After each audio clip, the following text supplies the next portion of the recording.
د علي شم لګیا ده مور هم لګیا ده چې زمونږ په دریو کسانو دعوه ده جان خبیب صدر اکبر خان او په زیارت ګل او فیار مونږ کړی دی په ټیک ته تاسو فیار وکړو که نه اوی دعوې مو وکړي ښه مو وکړي یو 10 فیارې نورې مو وکړه یو 20 فیارې نورې مو وکړه 40 فیارې ورسره نورې مو وکړه د دروغو مزي دی خو ګوره ډېر لنډ وي د ملک قانون شته هر څه شته پوه شوې او بار ته لګیا چې صدر اکبر خان دی ورته ټلیفون کړی دی او په ټلیفون یې روغ پلین یې ورته جوړ کړی او داسې دا منګل باغ و چې خلک به دته پلین جوړوي او یا دا په ګاډي کې کېنئ نو داسې بې رنډو خور ته ولې نه بوځي ته وایي ډمې چا یار دې مړ شو ورته د کمې کوڅې ولې دا کور تاسو له د اسمان له خلایي را کوز شوی دی چا ته خو معلوم زرو کسانو ته معلوم دی ستاسو دا کور خدای دې بیخ بنیاد په دې کار وباسه چې څه کړي دي سونیا شاه تا پخپله کړي دي چې څه کړي دي سونیا شاه تا پخپله کړي دي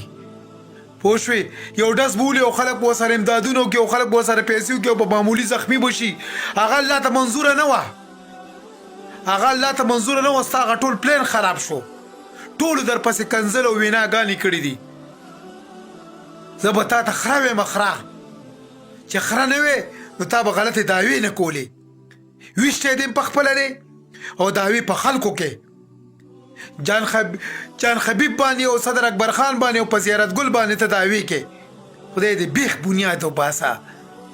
کنجرې ښځې په دې کار کولو باندې پلیتې مردارې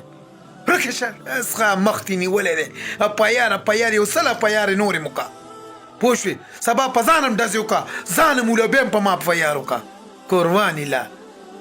ورکه شه اسخه مخ دې نیولی دی مردارې لا څومره خو چې الله مکر کې خدای دې بیخ وباسه مکرجنې لا پلیتې پخپله دې ویشتی دی پیسو دپاره دې ویشتی دی او تا ویشتی دی چې کله اوښکې راغو ته بیان واوره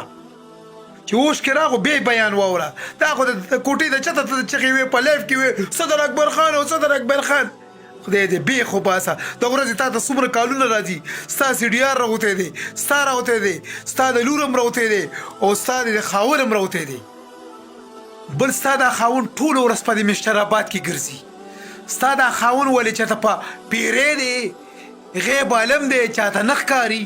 چې ته وې صدر اکبر خان ورته رینګ کړی دی او صدر اکبر خان ورته رینګ کړی دی چې ما ورته رینګ کړی دی CDR به راوځي د ملک ادارې شته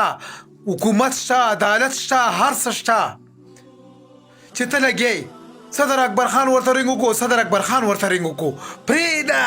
تا ته د ورځې څومره رینګونه خلک راځي صرف دې دپاره دي کړی دی په خپل یار دی دا کړی دی ټول فلیلینګ دی ورته برابر کړی دی صدر اکبر خان سره په مشراباد کې ملو شوی دی ښه په عزت یې وله کړی دی ښه قدر یې کړی دی ویسونه به تاسو اورېدلي ما سره په ویسونو باندې دا ملو شوی دی په ویسونو د ما سره خبرې ما ته ویلي چې راشه ما ورته نه دی ویلي چې راشه او بله خبره ده د به ما ته څه پاتې کېدل د ده به جیداد ما ته پاتې کېدو د ده به پیسې ما ته پاتې کېدې د ده به چینل ما ته پاتې کېدو د ده به ما ته څه پاتې کېدل د ده ما سره تو مې کله راغلی ده نه خو ده پسې ما کله ویډیو کړې نه ده ما پسې ویډیو کړې ده نه ده ما ته سپکه کړې ده نه ما ورته سپکه کړې ده چې زه به ده سره داسې کار کوم دا څه چې کړي دي سونیا شاه تا پخپله کړي دي انشاءالله دا فیار به پتا الټه کېږي د خیره دا فیار به پتا الټه کېږي او د ټولو غټه خبره اوچ په اوچه د ما سره دشمني واغېسته اوچ په اوچه زما 15,000 دشمنان دي یو پکې تم صحیح او زه ټول ادارو ته دا خواست کومه که په دې دوران کې زه هر دشمن وویشتمه او هر چا وویشتمه دې سونیا شاه به په خپلو یارانو داسې کړي دې سونیا شاه به په دې په خوله به داسې شوي دا سونیا شاه 15,000 یاران دي د دې پوه شوې که نه دا چې څه کولی شي ودې کې لاس اخلاص او توره دې په لاس